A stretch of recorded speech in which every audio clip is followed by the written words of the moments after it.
بسم اللہ الرحمن الرحیم۔ السلام علیکم دوستو، حضرت حذیفہ رضی اللہ تعالیٰ عنہ سے روایت ہے کہ رسول اللہ صلی اللہ علیہ وسلم نے فرمایا زورا میں جنگ ہوگی۔ صحابہ کرام نے پوچھا یا رسول اللہ زورا کیا ہے؟ آپ صلی اللہ علیہ وسلم نے فرمایا مشرق کی جانب ایک شہر ہے جو نہروں کے درمیان ہے، وہاں عذاب مسلط کیا جائے گا، اسلحے کا، دھنس جانے کا، پتھروں کا اور شکلیں بگڑ جانے کا۔ جب سوڈان والے نکلیں گے اور عرب سے باہر آنے کا مطالبہ کریں گے، یہاں تک کہ وہ عرب بیت المقدس یا اردن پہنچ جائیں گے، اسی دوران اچانک 360 سواروں کے ساتھ سفیانی نکل آئے گا اور یہاں تک کہ وہ دمشق آئے گا۔ اس کا کوئی مہینہ ایسا نہیں گزرے گا جس میں بنی کلب کے 30,000 افراد اس کے ہاتھ میں بیعت نہ کریں۔ سفیانی ایک لشکر عراق بھیجے گا جس کے نتیجے میں زورا میں 1,00,000 افراد قتل کیے جائیں گے۔ اس کے فوراً بعد وہ کوفہ کی جانب تیزی سے بڑھیں گے اور اس کو لوٹیں گے۔ اسی دوران مشرق سے ایک سواری دابہ نکلے گی جس کو بنو تمیم کا شعیب بن صالح نامی شخص چلا رہا ہوگا۔ چنانچہ یہ شعیب بن صالح سفیانی کے لشکر سے کوفہ کے قیدیوں کو چھڑا لے گا اور سفیانی کی فوج کو قتل کرے گا۔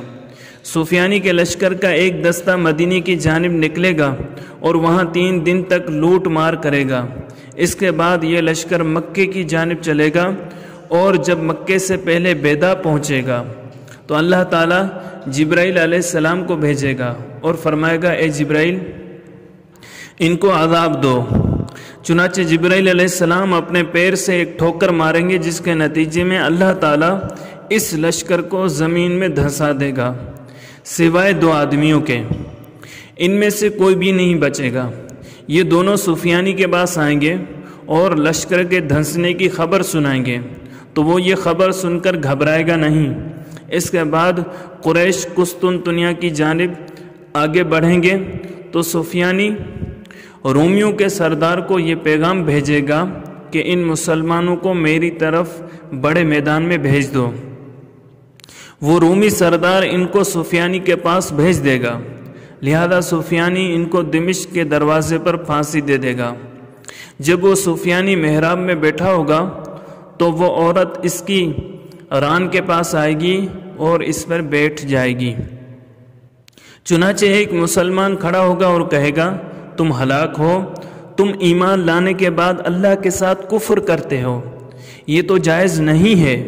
اس پر سفیانی کھڑا ہوگا اور مسجد دمشق میں ہی اس مسلمان کی گردن اڑا دے گا اور ہر اس شخص کو قتل کر دے گا جو اس بات میں اس سے اختلاف کرے گا۔ یہ واقعات امام مہدی کے ظہور سے پہلے ہوں گے۔ اس کے بعد اس وقت آسمان سے ایک آواز لگانے والا آواز لگائے گا اے لوگوں، اللہ تعالیٰ نے جابر لوگوں، منافقوں اور ان کے اتحادیوں اور ہم نواؤں کا وقت ختم کر دیا ہے اور تمہارے اوپر محمد کی امت کے بہترین شخص کو امیر مقرر کیا ہے، لہذا مکے پہنچ کر اس کے ساتھ شامل ہو جاؤ۔ وہ مہدی ہیں، ان کا نام احمد بن عبداللہ ہے۔ اس پر حضرت عمران بن حسین کھڑے ہوئے اور پوچھا یا رسول اللہ ہم اس سفیانی کو کس طرح پہچانیں گے؟ آپ صلی اللہ علیہ وسلم نے فرمایا وہ بنی اسرائیل کے قبیلہ کنانہ کی اولاد میں سے ہوگا۔ اس کے جسم پر 2 قطوانی چادریں ہوں گی، اس کے چہرے کا رنگ چمکدار ستارے کی مانند ہوگا، اس کے داہنے گال پر کالا تل ہوگا اور وہ 40 سال کے درمیان ہوگا۔ حضرت امام مہدی سے بیعت کے لیے شام سے ابدال اور اولیاء نکلیں گے اور مصر سے معزز افراد اور مشرق سے قبائل آئیں گے یہاں تک کہ وہ مکے پہنچیں گے۔ اس کے بعد زمزم اور مقام ابراہیم کے درمیان ان کے ہاتھ پر بیعت کریں گے، پھر شام کی طرف کوچ کریں گے۔ حضرت جبرائیل علیہ السلام ان کے ہر اول دستے پر مامور ہوں گے اور میکائیل علیہ السلام پچھلے حصے پر ہوں گے۔ زمین و آسمان والے چرند و پرند اور سمندر میں مچھلیاں ان سے خوش ہوں گی۔ ان کے دور حکومت میں پانی کی کثرت ہو جائے گی، نہریں وسیع ہو جائیں گی، زمین اپنی پیداوار دگنی کر دے گی اور خزانے نکال دے گی۔ چنانچہ وہ شام آئیں گے اور سفیانی کو اس درخت کے نیچے قتل کریں گے جس کی شاخیں بحر تبریہ کی طرف ہیں۔ اس کے بعد وہ قبیلہ قلب کو قتل کریں گے۔ جو شخص جنگ قلب کے دن غنیمت سے محروم رہا وہ نقصان میں رہا، خواہ وہ اونٹ کی نکیل ہی کیوں نہ لے۔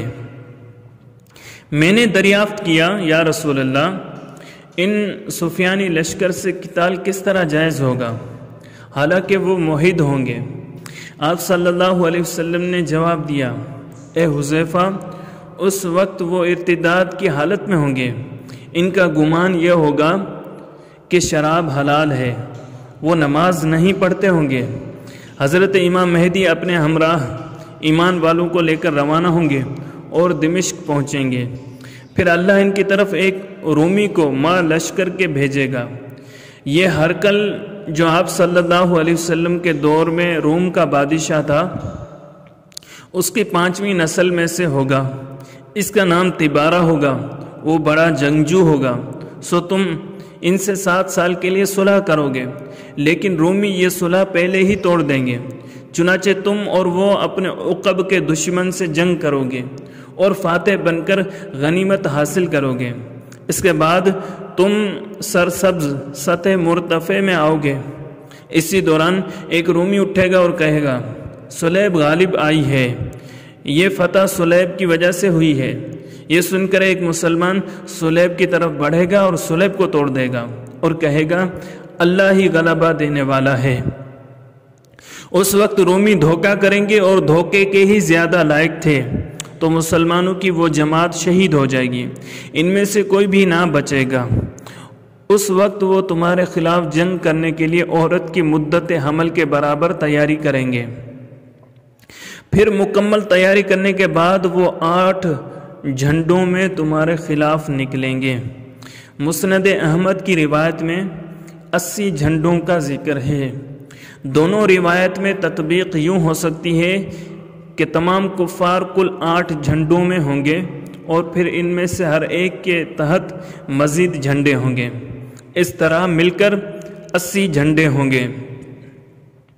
ہر جھنڈے کے تحت 12,000 سپاہی ہوں گے، یہاں تک کہ وہ انطاکیہ کے قریب اعماق نامی مقام پر پہنچ جائیں گے۔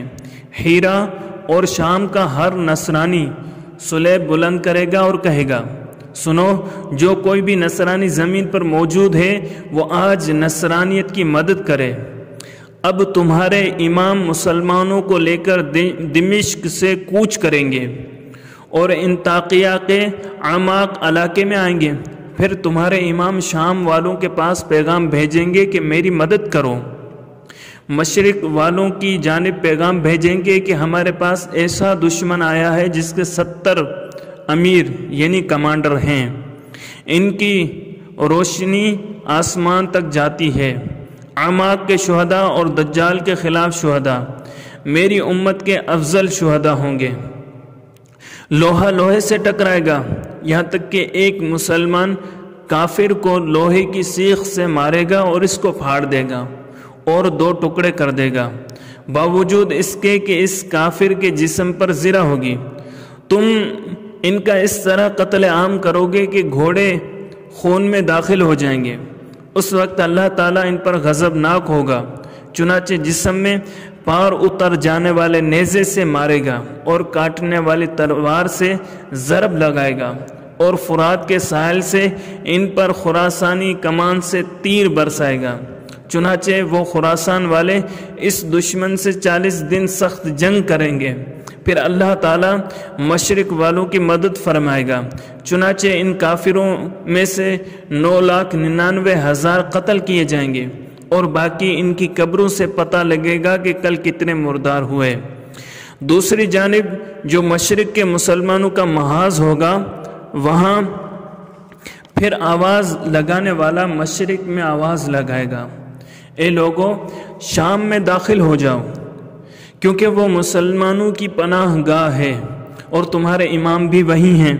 اس دن مسلمان کا بہترین مال وہ سواریاں ہوں گی جن پر سوار ہو کر وہ شام کی طرف جائیں گے، اور وہ خچر ہوں گے جن پر روانہ ہوں گے، اور وہ مسلمان امام مہدی کے پاس اعماق نامی مقام شام میں پہنچیں گے۔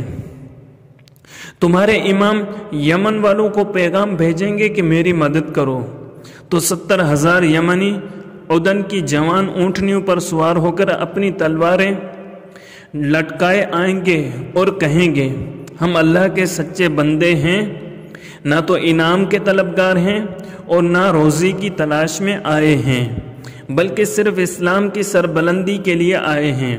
یہاں تک کہ عمق انطاقیہ میں امام مہدی کے پاس آئیں گے۔ یمن والوں کو یہ پیغام جنگ شروع ہونے سے پہلے بھیجا جائے گا، اور وہ دوسرے مسلمانوں کے ساتھ مل کر رومیوں سے گھمسان کی جنگ کریں گے۔ چنانچہ 30,000 مسلمان شہید ہو جائیں گے۔ کوئی رومی اس روز یہ آواز نہیں سن سکے گا۔ یہ وہ آواز ہے جو مشرق والوں میں لگائی جائے گی، جس کا ذکر اوپر گزرا ہے۔ تم قدم بہ قدم چلو گے تو تم اس وقت اللہ تعالیٰ کے بہترین بندوں میں سے ہوں گے۔ اس دن نہ تم میں کوئی زانی ہوگا اور نہ مال غنیمت میں خیانت کرنے والا اور نہ کوئی چور۔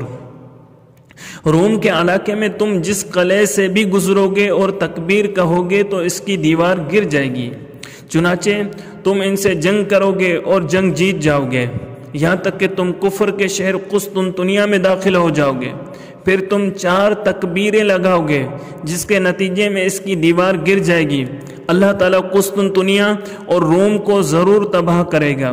پھر تم اس میں داخل ہو جاؤ گے اور تم وہاں 4 لاکھ کافروں کو قتل کرو گے۔ وہاں سے سونے اور جواہرات کا بڑا خزانہ نکالو گے۔ تم دارالبلاد یعنی وائٹ ہاؤس میں قیام کرو گے۔ حضرت امام مہدی کے زمانے میں امریکہ بھی مسلمانوں کے قبضے میں آ جائے گا اور حضرت امام مہدی وائٹ ہاؤس میں قیام کریں گے۔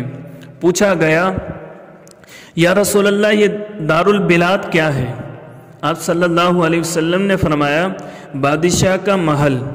اس کے بعد تم وہاں 1 سال رہو گے، وہاں مسجدیں تعمیر کرو گے، پھر وہاں سے کوچ کرو گے اور ایک شہر میں آؤ گے جس کو قدد ماریا کہا جاتا ہے۔ تو ابھی تم خزانے تقسیم کر رہے ہوں گے کہ سنو گے کہ اعلان کرنے والا اعلان کر رہا ہے کہ دجال تمہاری غیر موجودگی میں ملک شام میں تمہارے گھروں میں گھس گیا ہے، چنانچہ تم واپس آؤ گے، حالانکہ یہ خبر جھوٹ ہوگی۔ سو تم بیسان کی کھجوروں کی رسی سے اور لبنان کے پہاڑ کی لکڑی سے کشتیاں بناؤ گے۔ پھر تم ایک شہر جس کا نام عکا ہے وہاں سے 1000 کشتیوں میں سوار ہوں گے۔ اس کے علاوہ 500 کشتیاں ساحل اردن سے ہوں گی۔ اس دن تمہارے 4 لشکر ہوں گے، ایک مشرق والوں کا، دوسرا مغرب کے مسلمانوں کا، تیسرا شام والوں کا اور چوتھا اہل حجاز کا۔ تم اتنے متحد ہوں گے گویا کہ تم سب ایک ہی باپ کی اولاد ہو۔ اللہ تعالیٰ تمہارے دلوں سے آپس کے کینے اور بغض و عداوت کو ختم کر دے گا۔ چنانچہ تم جہازوں میں سوار ہو کر عکا سے روم کی طرف چلو گے۔ ہوا تمہارے اس طرح تابع کر دی جائے گی جیسے سلیمان ابن داود علیہ السلام کے تابع کی گئی تھی، اس طرح تم روم پہنچ جاؤ گے۔ جب تم شہر روم کے باہر پڑاؤ کیے ہوئے ہوں گے تو رومیوں کا ایک بڑا راہب جو صاحب کتاب بھی ہوگا تمہارے پاس آئے گا اور پوچھے گا تمہارا امیر کہاں ہے؟ اس کو بتایا جائے گا کہ یہ ہیں۔ چنانچہ وہ راہب ان کے پاس بیٹھ جائے گا اور ان سے اللہ تعالیٰ کی صفت، فرشتوں کی صفت، جنت و جہنم کی صفت اور آدم علیہ السلام اور انبیاء کی صفت کے بارے میں سوال کرتے کرتے موسیٰ اور عیسیٰ علیہ السلام تک پہنچ جائے گا۔ امیر المؤمنین کے جواب سن کر وہ راہب کہے گا میں گواہی دیتا ہوں کہ تمہارا مسلمانوں کا دین اللہ اور نبیوں والا دین ہے۔ وہ اللہ اس دین کے علاوہ کسی اور دین سے راضی نہیں ہے وہ راہب مزید سوال کرے گا، کیا جنت والے کھاتے اور پیتے بھی ہیں؟ وہ امیر المؤمنین جواب دیں گے، ہاں۔ یہ سن کر راہب کچھ دیر کے لیے سجدے میں گر جائے گا، اس کے بعد کہے گا، اس کے علاوہ میرا کوئی دین نہیں ہے اور یہی موسیٰ کا دین ہے، اور اللہ تعالیٰ نے اس کو موسیٰ اور عیسیٰ پر اتارا۔ نیز تمہارے نبی کی صفت ہمارے ہاں انجیل برقلیت میں اس طرح ہے کہ وہ نبی سرخ اونٹنی والے ہوں گے، اور تم ہی اس شہر روم کے مالک ہو، سو مجھے اجازت دو کہ میں ان اپنے لوگوں کے پاس جاؤں اور ان کو اسلام کی دعوت دوں، اس لیے کہ نہ ماننے کی صورت میں عذاب ان کے سروں پر منڈلا رہا ہے۔ چنانچہ یہ راہب جائے گا اور شہر کے مرکز میں پہنچ کر زوردار آواز لگائے گا، اے روم والو، تمہارے پاس اسماعیل ابن ابراہیم کی اولاد آئی ہے، جن کا ذکر توریت و انجیل میں موجود ہے۔ ان کا نبی سرخ اونٹنی والا تھا، لہذا ان کی دعوت پر لبیک کہو اور ان کی اطاعت کر لو۔ یہ سن کر شہر والے غصے میں اس راہب کی طرف دوڑیں گے اور اس کو قتل کر دیں گے۔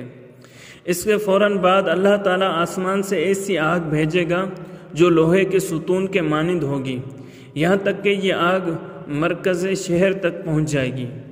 پھر امیر المؤمنین کھڑے ہوں گے اور کہیں گے، لوگوں، راہب کو شہید کر دیا گیا ہے۔ وہ راہب تنہا ہی ایک جماعت کو بھیجے گا اپنی شہادت سے پہلے۔ ترتیب شاید یہ ہو کہ جب وہ شہر جا کر دعوت دے گا تو ایک جماعت اس کی بات مان کر شہر سے باہر مسلمانوں کے پاس آ جائے گی اور باقی اس کو شہید کر دیں گے۔ پھر امیر المؤمنین جنگ کے لیے اٹھ کھڑے ہوں گے، پھر مسلمان 4 تکبیریں لگائیں گے، جس کے نتیجے میں شہر کی دیوار گر جائے گی۔ اس شہر کا نام روم اس لیے رکھا گیا ہے کہ یہ لوگوں سے اس طرح بھرا ہوا ہے جیسے دانوں سے بھرا ہوا انار ہوتا ہے۔ جب دیوار گر جائے گی، مسلمان شہر میں داخل ہو جائیں گے تو پھر 6 لاکھ کافروں کو قتل کریں گے اور وہاں سے بیت المقدس کے زیورات اور تابوت نکالیں گے۔ اس تابوت میں سکینہ ہوگا اور بنی اسرائیل کا دسترخوان ہوگا، موسیٰ علیہ السلام کا عصا اور توریت کی تختیاں ہوں گی، سلیمان علیہ السلام کا ایک منبر ہوگا اور من کی 2 بوریاں ہوں گی جو بنی اسرائیل پر اترتا تھا، وہ من جو سلوا کے ساتھ اترتا تھا، اور یہ من دودھ سے بھی زیادہ سفید ہوگا۔ میں نے دریافت کیا، یا رسول اللہ، یہ سب کچھ وہاں کیسے پہنچا؟ آپ صلی اللہ علیہ وسلم نے فرمایا، بنی اسرائیل نے سرکشی کی اور انبیاء کو قتل کیا، پھر اس کے بعد اللہ تعالیٰ نے ان پر رحم کیا اور فارس کے بادشاہ کے دل میں یہ بات ڈالی کہ وہ بنی اسرائیل کی طرف جائے اور ان کو بخت نصر سے نجات دلائے۔ چنانچہ اس نے ان کو چھڑایا اور بیت المقدس میں واپس لا کر آباد کیا۔ اس طرح وہ بیت المقدس میں 40 سال تک اس کی اطاعت میں زندگی گزارتے رہے۔ اس کے بعد وہ دوبارہ وہی حرکت کرنے لگے۔ قرآن میں اللہ تعالیٰ کا ارشاد ہے، اے بنی اسرائیل، اگر تم دوبارہ جرائم کرو گے تو ہم بھی دوبارہ تم کو دردناک سزا دیں گے۔ سو انہوں نے دوبارہ گناہ کیے تو اللہ تعالیٰ نے ان پر رومی بادشاہ ٹائٹس کو مسلط کر دیا، جس نے ان کو قیدی بنایا اور بیت المقدس کو 70 قبل مسیح میں تباہ و برباد کر کے تابوت، خزانے وغیرہ ساتھ لے گیا۔ اس طرح مسلمان وہی خزانے نکال لیں گے اور اس کو بیت المقدس میں واپس لے آئیں گے۔ اس کے بعد مسلمان کوچ کریں گے اور قاطع نامی شہر پہنچیں گے۔ یہ شہر اس سمندر کے کنارے ہے جس میں کشتیاں نہیں چلتیں۔ کسی نے پوچھا، یا رسول اللہ، اس میں کشتیاں کیوں نہیں چلتیں؟ آپ صلی اللہ علیہ وسلم نے فرمایا، کیونکہ اس میں گہرائی نہیں ہے، اور یہ جو تم سمندر میں موجیں دیکھتے ہو، اللہ تعالیٰ نے ان کو انسانوں کے لیے نفع حاصل کرنے کا سبب بنایا ہے۔ سمندروں میں گہرائیاں اور موجیں ہوتی ہیں، چنانچہ انہی گہرائیوں کی وجہ سے جہاز چلتے ہیں۔ حضرت عبداللہ ابن سلام نے عرض کیا، اس ذات کی قسم جس نے آپ کو حق دے کر بھیجا ہے، توریت میں اس شہر کی تفصیل یہ ہے، اس کی لمبائی 1000 میل اور انجیل میں اس کا نام فرع یا قرع بیان کیا گیا ہے، اور اس کی لمبائی انجیل کے مطابق 1000 میل اور چوڑائی 500 میل ہے۔ آپ صلی اللہ علیہ وسلم نے فرمایا اس کے 360 دروازے ہیں، ہر دروازے سے 1,00,000 جنگجو نکلیں گے۔ مسلمان وہاں 4 تکبیریں لگائیں گے تو اس کی دیوار گر جائے گی۔ اس طرح مسلمان جو کچھ وہاں ہوگا سب مال غنیمت بنا لیں گے۔ پھر تم وہاں 7 سال رہو گے، پھر تم وہاں سے بیت المقدس واپس آؤ گے تو تمہیں خبر ملے گی کہ اصفہان میں یہودیہ نامی جگہ میں دجال نکل آیا ہے۔ اس کی ایک آنکھ ایسی ہوگی جیسے خون اس پر جم گیا ہو، دوسری روایت میں اس کو پھلی کہا گیا ہے، اور دوسری اس طرح ہوگی جیسے گویا ہے ہی نہیں، جسے ہاتھ پھیر کر پچکا دی گئی ہو۔ وہ ہوا میں ہی پرندوں کو پکڑ کر کھائے گا۔ اس کی جانب سے 3 زوردار چیخیں ہوں گی جس کو مشرق مغرب والے سب سنیں گے۔ وہ دم کٹے گدھے پر سوار ہوگا جس کے دونوں کانوں کے درمیان کا فاصلہ 40 گز ہوگا۔ اس کے دونوں کانوں کے نیچے 70,000 افراد آ جائیں گے۔ 70,000 یہودی دجال کے پیچھے ہوں گے جن کے جسموں پر تیجانی چادریں ہوں گی۔ تیجانی بھی تیلسان کی طرح سبز چادر کو کہتے ہیں۔ چنانچہ جمعے کے دن صبح کی نماز کے وقت جب نماز کی اقامت ہو چکی ہوگی تو جیسے ہی امام مہدی متوجہ ہوں گے تو عیسیٰ ابن مریم کو پائیں گے کہ وہ آسمان سے تشریف لائے ہیں۔ ان کے جسم پر 2 کپڑے ہوں گے، ان کے بال اتنے لمبے ہوں گے کہ ایسا لگ رہا ہوگا کہ سر سے پانی کے قطرے ٹپک رہے ہیں۔ حضرت ابو ہریرہ نے عرض کیا، یا رسول اللہ، اگر میں ان کے پاس جاؤں تو کیا ان سے گلے ملوں گا؟ آپ صلی اللہ علیہ وسلم نے فرمایا، اے ابو ہریرہ، ان کی یہ آمد پہلی آمد کی طرح نہیں ہوگی کہ جس میں وہ بہت نرم مزاج تھے، بلکہ تم ان سے اس ہیبت کے ساتھ ملو گے جیسے موت کی ہیبت ہوتی ہے۔ وہ لوگوں کو جنت میں درجات کی خوشخبری دیں گے۔ اب امیر المؤمنین ان سے کہیں گے کہ آگے بڑھیے اور لوگوں کو نماز پڑھائیے، تو وہ فرمائیں گے کہ نماز کی اقامت آپ کے لیے ہوئی ہے، سو آپ ہی نماز پڑھائیے۔ اس طرح حضرت عیسیٰ علیہ السلام ان کے پیچھے نماز پڑھیں گے۔ وہ امت کامیاب ہو گئی جس کے شروع میں ہوں اور آخر میں عیسیٰ ہیں۔ پھر فرمایا، دجال آئے گا، اس کے پاس پانی کے ذخائر اور پھل ہوں گے۔ آسمان کو حکم دے گا کہ وہ برسے تو وہ برس پڑے گا، زمین کو حکم دے گا کہ اپنی پیداوار اگائے تو وہ اگا دے گی۔ اس کے پاس سرید کا پہاڑ ہوگا، اس سے مراد تیار کھانا ہو سکتا ہے۔ ممکن ہے جس طرح آج ڈبہ پیک تیار کھانا بازار میں دستیاب ہے اسی طرح ہو، جس میں گھی کا چشمہ ہوگا یا بڑی نالی ہوگی۔ اس میں بھی اس بات کی طرف اشارہ ہے کہ وہ تیار شدہ کھانا ہوگا۔ اس کا ایک فتنہ یہ ہوگا کہ وہ ایک دیہاتی کے پاس سے گزرے گا جس کے والدین مر چکے ہوں گے، تو وہ دجال اس دیہاتی سے کہے گا، کیا خیال ہے اگر میں تیرے والدین کو زندہ کر کے اٹھا دوں تو کیا تو میرے رب ہونے کی گواہی دے گا؟ تو وہ دیہاتی کہے گا، کیوں نہیں۔ اب دجال 2 شیطانوں سے کہے گا، اس کے ماں باپ کی شکل اس کے سامنے بنا کر پیش کر دو۔ چنانچہ وہ دونوں تبدیل ہو جائیں گے، ایک اس کے باپ کی شکل میں اور دوسرا اس کی ماں کی شکل میں۔ پھر وہ دونوں کہیں گے، اے بیٹے اس کے ساتھ ہو جا، یہ تیرا رب ہے۔ وہ دجال تمام دنیا میں گھومے گا سوائے مکہ اور مدینہ اور بیت المقدس کے۔ اس کے بعد عیسیٰ بن مریم اس کو فلسطین کے لد نامی شہر میں قتل کریں گے۔ اس حدیث میں زورا میں جنگ ہونے کا بیان ہے۔ لغت میں زورا بغداد کو کہا گیا ہے۔ یہ نہروں کے درمیان واقع ہے۔ تاریخی اعتبار سے 2 نہروں کے درمیان کا علاقہ وہ تمام علاقہ ہے جو اس وقت ترکی سے لے کر شام ہوتا ہوا بصرہ تک جاتا ہے، یعنی فرات اور دجلہ کے درمیان کا مکمل علاقہ جس کو انگلش میں میسوپوٹیمیا کہتے ہیں۔ دریائے دجلہ و فرات کا زیادہ حصہ عراق سے ہی گزرتا ہے۔ حضرت مہدی کو جنگ اعماق کے موقع پر 3 جنگوں سے مدد آئے گی، شام سے، مشرق سے، خراسان اور یمن سے۔ حالانکہ ان کے علاوہ بھی کتنے مسلمان ممالک ہیں، لیکن آپ غور کریں حضرت مہدی کو مدد انہی جگہوں سے آ رہی ہے جہاں اس وقت بھی مجاہدین اللہ کے راستے میں جہاد میں مصروف ہیں۔ اس روایت میں رومیوں سے صلح ٹوٹنے کے بعد عمق میں جنگ کا ذکر ہے، اس سے مراد اعماق ہی ہے۔ اس میں یہ ذکر ہے کہ اللہ کافروں پر ان خراسانی کمانوں کے ذریعے تیر برسائے گا جو ساحل فرات پر ہوں گی۔ آپ اگر نقشے میں دیکھیں تو اعماق سے دریائے فرات کا قریب ترین ساحل بھی بحیرہ اسد بنتا ہے، اور یہاں سے اعماق کا فاصلہ 75 کلومیٹر ہے۔